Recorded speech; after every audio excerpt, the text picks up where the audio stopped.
Tuesday evening. Chris Hall here with you on Dogs on Demand on Facebook and Instagram. And we come in here on a Tuesday night to talk a little bit about University of Georgia football. And it's good to have you with us. We're in South Georgia, which means that we're kind of keeping our eye to our neighbors to the south. Florida, of course, under hurricane watch and warnings and hurricane alerts. Of course, Ian, the hurricane, heading its way up to Florida, and where we are in South Georgia, the projected path now doesn't really put us in the way or in the in the focus of Ian. We're going to get some rain out of it apparently, and we're going to get some maybe some wind out of it, but it doesn't look like it's going to be much of a threat for where we are as far as hurricane is concerned, or tropical storm winds or things like that. But we are looking to the south, and we're praying for our neighbors to the south. And one of the things that Hurricane Ian has done, it has caused some rescheduling of high school football games in Georgia, especially in the southern part of the state. A lot of games, high school football in Georgia is just monstrous. It's big. Community after community loves their local high schools and their high school football teams, and the games in these communities are just huge community events. And so some of the high school games in South Georgia, and have been rescheduled. Some of them will be played on Thursday night, as some of them being rescheduled for other times. And so we're keeping an eye on the hurricane. And I did notice with the University of Florida, it was playing somebody. We'll look at that a little later. That game has been rescheduled for noon on Saturday. So here we are in hurricane season, and we're trying to keep up to date on what's happening with Ian. And if you're in Florida, and we have a lot of good Bulldog fans in Florida who follow us. If you're in Florida, let it be known we're praying for you, and you guys be safe down there and do whatever you have to do to, make sure that you can survive Ian. And we'll be praying for you all. So we're in here to talk a little bit about the University of Georgia and the football team. They still the number one team in the country, not by the margin that it was. Game was just a little over a week ago, after the lackluster showing against Kent State, and we'll talk about that in just a few moments.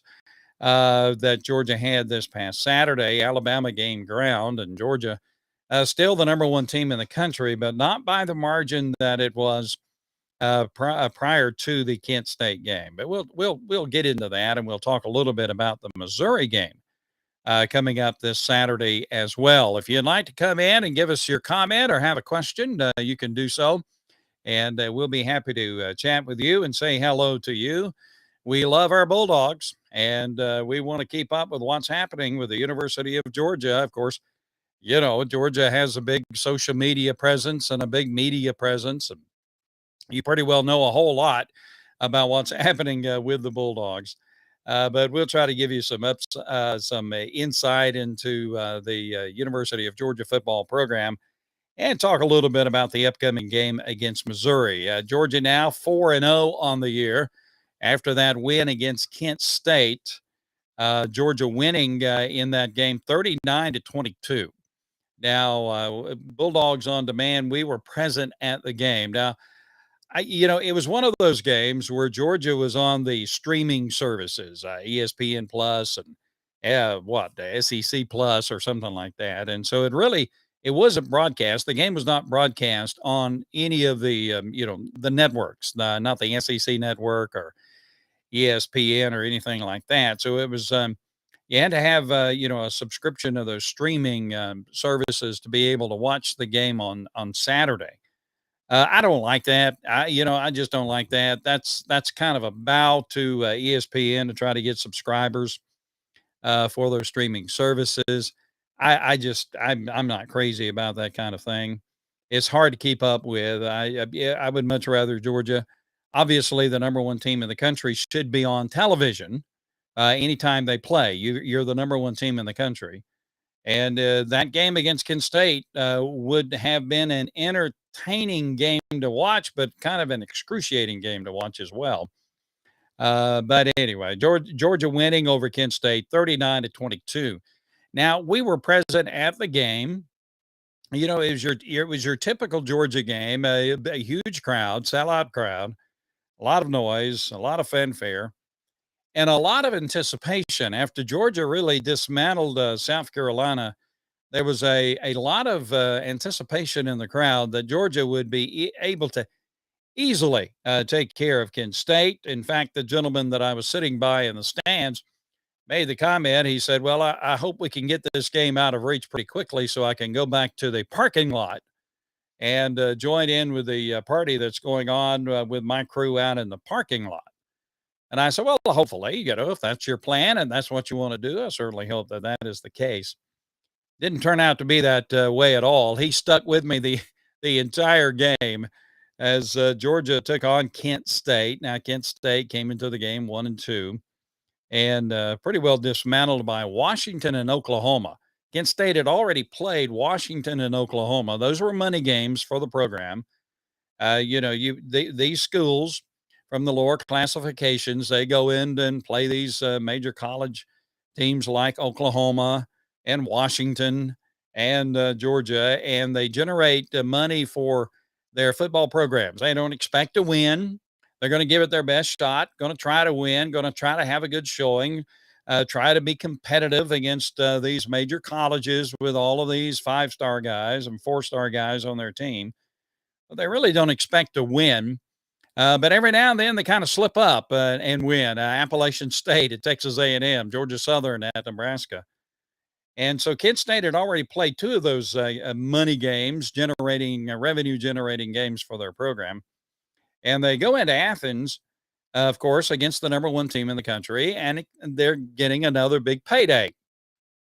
And it was anticipated that, okay, this will be, one of those games where Georgia will jump out and, get a big lead and everybody will relax and have a good time and know it's a tune up and enjoy seeing, the guys on the field play.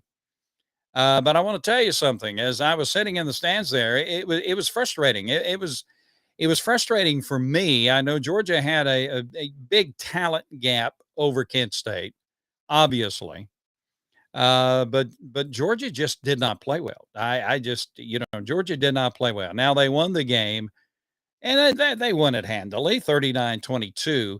The thing that concerns you is that Kent State really moved the ball on offense. I mean, really moved the ball on offense. The Kent State defense never really did stop Georgia's offense. Never really. In fact, I don't even think Georgia punted in the entire game. Now Georgia had some turnovers, fumbles, and an interception, but it was not your typical Georgia game in which you expected Georgia to take on this team, Kent State from the lower classification, and really take them out. Kent State was not intimidated at all by being in Sanford Stadium. Their coaching staff had them well prepared. They were ready to go, and Kent State played a good game against Georgia and gave Georgia, some fits and made it a wearisome game. Now, I don't think the game was ever in doubt. I think Georgia had the game, in under control, but it was not what you anticipated. So Georgia wins against Kent State 39-22. Georgia now 4-0 on the season, and Georgia still the number one team in the country in the AP poll and in the other polls as well. But again, the margin over Alabama, number two, and Ohio State kind of shrunk. Ohio State, number three in most of the polls, kind of shrunk a little bit after Georgia's performance against Kent State. Stetson Bennett had a decent day. It was a decent day, Bennett threw for 272 yards, did not throw a touchdown pass, had one interception, and he was 27 out of 36 passing against Kent State. Bennett also ran 5 times for 13 yards. He did have one rushing touchdown. That was a little controversial. Did he get in? Did he get did the ball break the plane before he was down? And of course, there was a big review on that, and Georgia got that call. Brock Bowers had an outstanding day. He carried the ball 2 times for 77 yards, had a big long run for a touchdown. Bowers had 2 touchdowns on the day. He also had 5 receptions for 60 yards. Lad McConkey had a kind of a tough day. He had 65 yards on 6 catches in the game.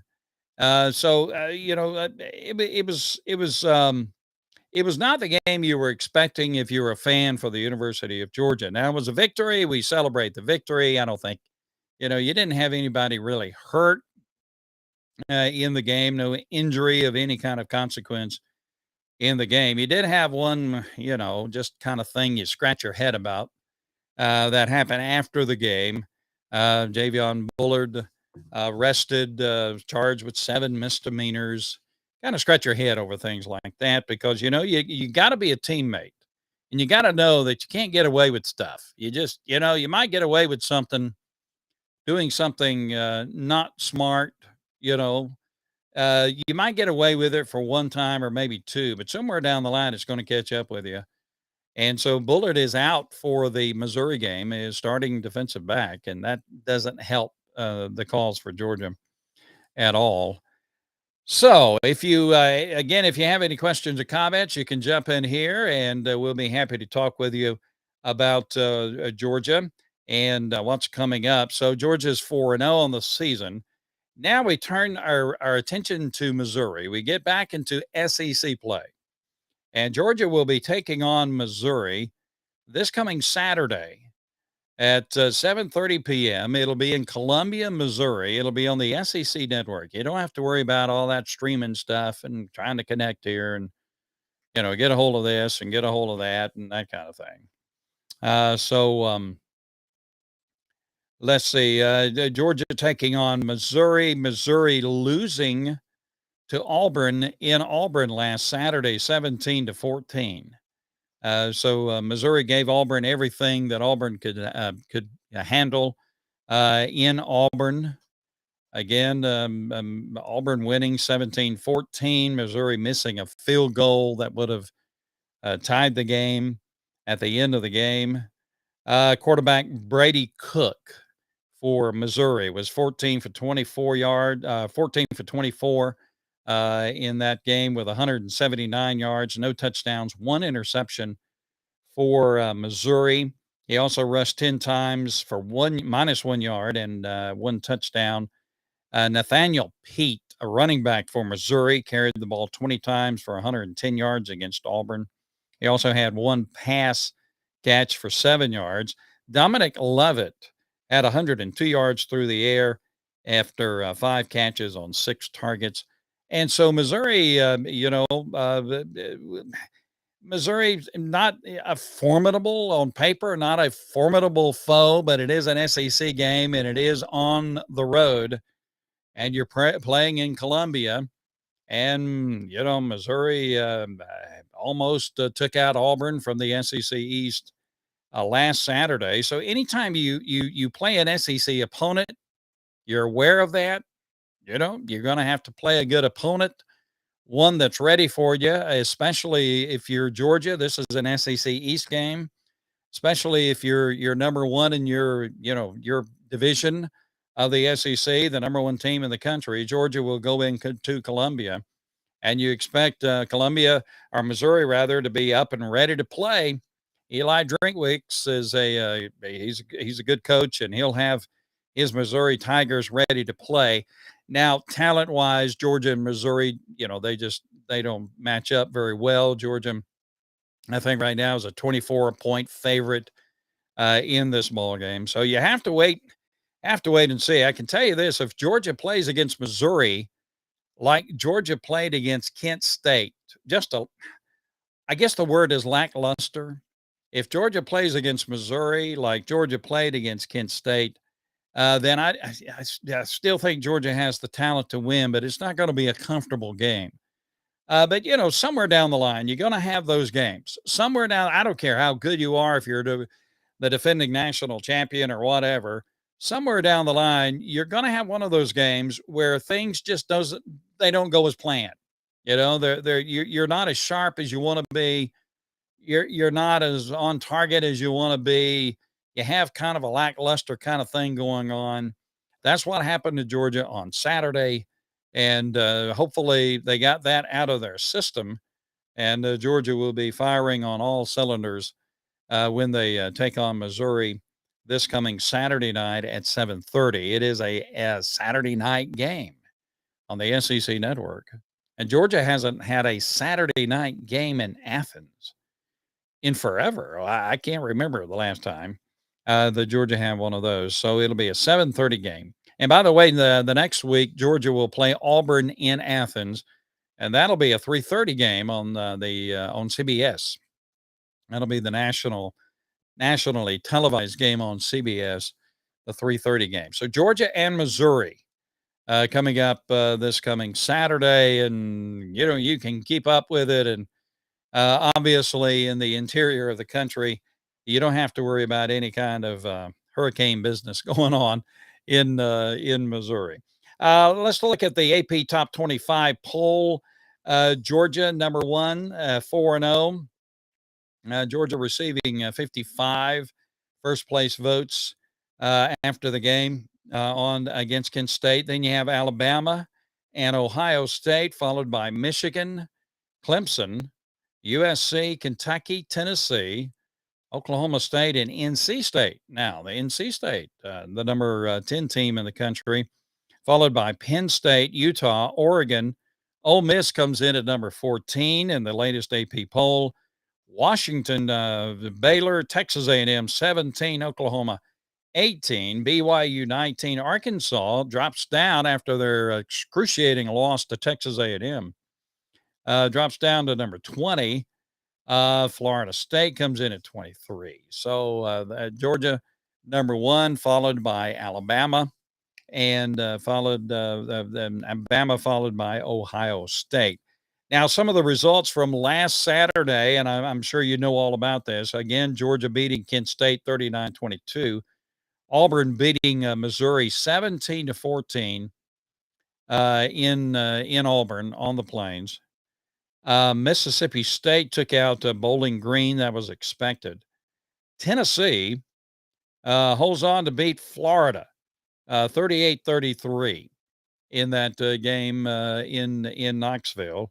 And so Tennessee now improves their record and taking out Florida 38-33. Ole Miss beat Tulsa, but closer than expected, 35-27. Kentucky took out Northern Illinois. That was a little closer than expected as well, 31-23. Texas A&M beat Arkansas 23-21. Just an excruciating game for the Razorbacks, who probably should have won that game. And, but things just, missed the field goal, and then you had some crazy things happen. So Texas A&M bouncing back after that debacle against Appalachian State. Now they've beaten Miami and Arkansas. Alabama took out Vanderbilt rather handily, 55-3. LSU took care of New Mexico, 38-0, and South Carolina beat Charlotte, 56-20. So what's coming up this coming Saturday in the SEC? Well, let's take a look at the schedule coming up this coming Saturday.